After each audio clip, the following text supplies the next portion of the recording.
Hi guys, I'm going to make a video about mud fossils. We've been talking about a planet of giants, and this when these mud fossils occur because they were all giant. And so I'm going to show you a chart before I start, and it's about the planet of giants, civilization that is being forgotten but exists 3 million years ago, and everything was giant trees, giant animals, giant human beings, 200 to 300 feet. That's why they call giants. And we've been talking about the petrified trees, mud fossils, uh, mud fossil footprints, and mud fossil animals. And so I'm going to go to my next chart is and start right away because I'm gonna do it in 10 minutes. So there you go.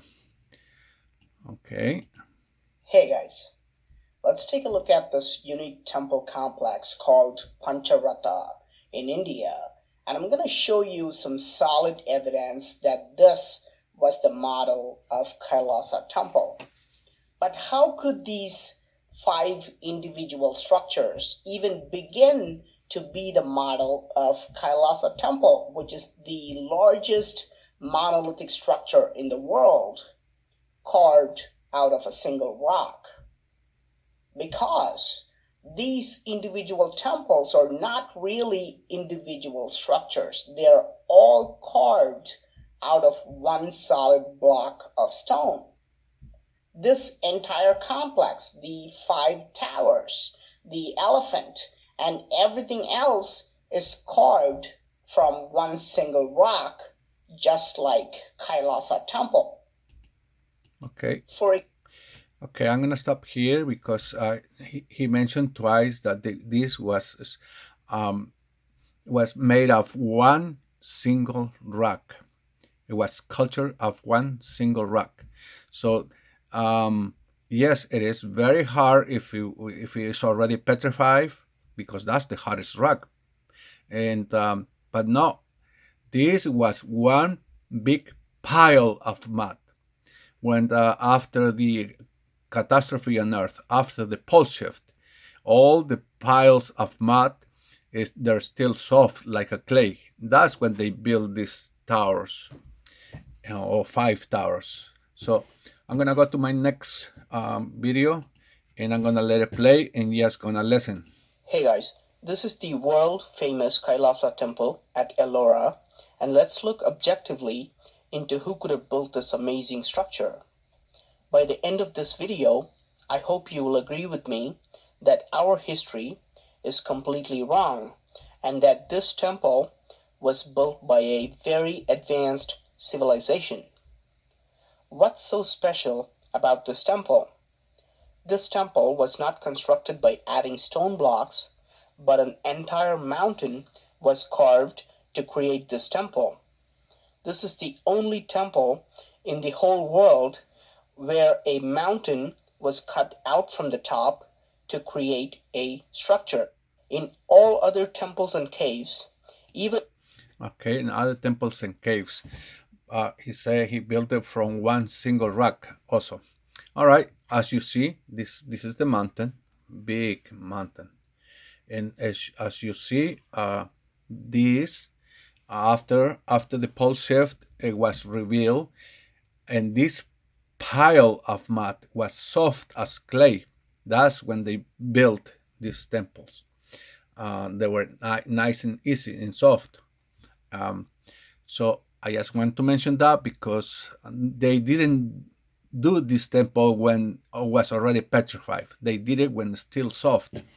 All right, let's go to my next video. I mean, it's the same video. I just cut off piece. while Kailasa temple is the only one that has used the exact opposite technique called cut out monolith. To see why this rock cutting technique is so different, let's take a look at this pillar that's over 100 feet tall. Notice how small human beings look when compared to this pillar. Okay, I gotta stop because once again I gotta explain. Yes, human beings are small, especially this one that is standing. Yeah, we are small, and is a big project for our size, especially when it's already a petrified rock.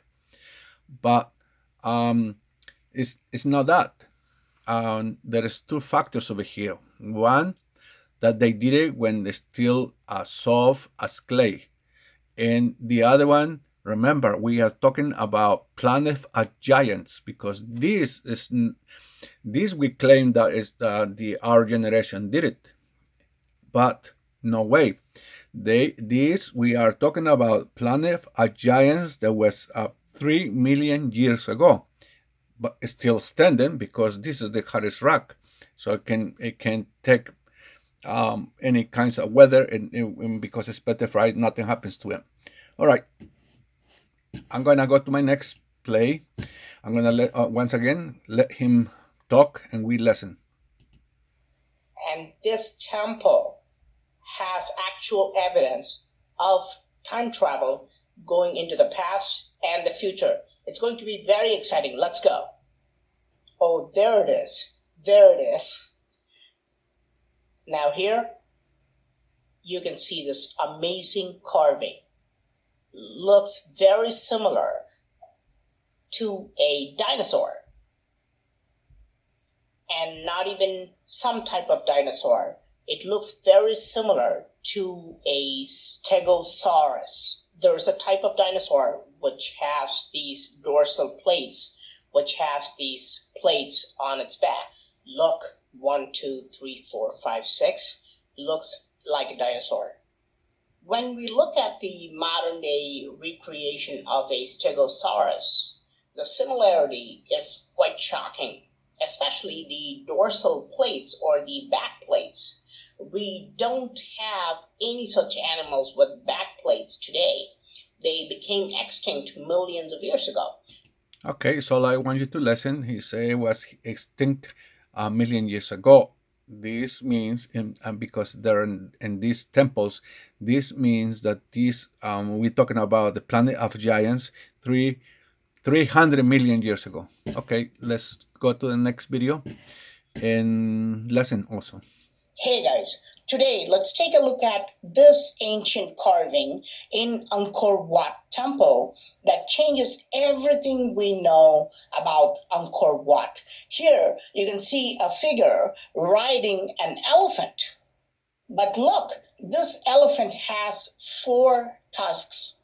You can see 2 tusks on the left side and 2 tusks on the right. This is crazy because we don't have elephants with 4 tusks today, but 4-tusked elephants actually existed a long time ago. Experts say these 4-tusked elephants became extinct about 2 million years ago. Okay, that's all I want you to listen. And as you see, we're talking millions, and they were extinct million years ago. So these guys live among dinosaurs, and that's what we have to know. Okay, let's continue with our video, and we're going to listen to a different tape and let it go. Resemble any animal that exists today. It has a flat snout, strong short legs, and a long pointed tail. This animal is almost identical to another extinct animal called Hyaenodon. The Hyaenodon not only had a flat snout and a long pointed tail, it even had stripes on its body. Look at the carving. Even though the entire carving is only 1 inch long, the sculptor has put stripes on its body. There's no doubt that this is a Hyaenodon. However, these animals also became extinct millions of years ago. All right, guys. Well, just to convince you, or trying to convince you that this civilization, because 300 million years ago, that's a lot of millions, and these live among this is now extinct animals. Okay, now we're going to listen to a different tape, and same thing, we're gonna listen. The camel is remarkably thin, But you can see that the neck of the animal on the right is very thick, a typical feature we see in many different species of dinosaurs, like Camarasaurus, for example. Here, you can also see the pointed snout, lack of earlobes, and the small eyes, remarkably similar to the carving I found. The neck in this carving clearly goes all the way down to the legs, another typical feature of a dinosaur, as opposed to the camel's neck, which ends above the legs, proving that the carving on the right is in fact a dinosaur. Okay, so once again, they live among dinosaurs, and these human beings live among giants, and so that proves that these carvings and these temples were constructed about the same time. So let's just finish our video. This is only a picture, and I'm gonna just stay over here for 1 minute, and I'm gonna talk about Earth when the Earth changed to a new place, when it does a pole shift, just flip suddenly and freezes everything, animals, human beings, trees, everything live, and then it stays freezing for 13,000 years underneath ice. Okay, so thank you very much for listening and watching my video. See you in the next time video.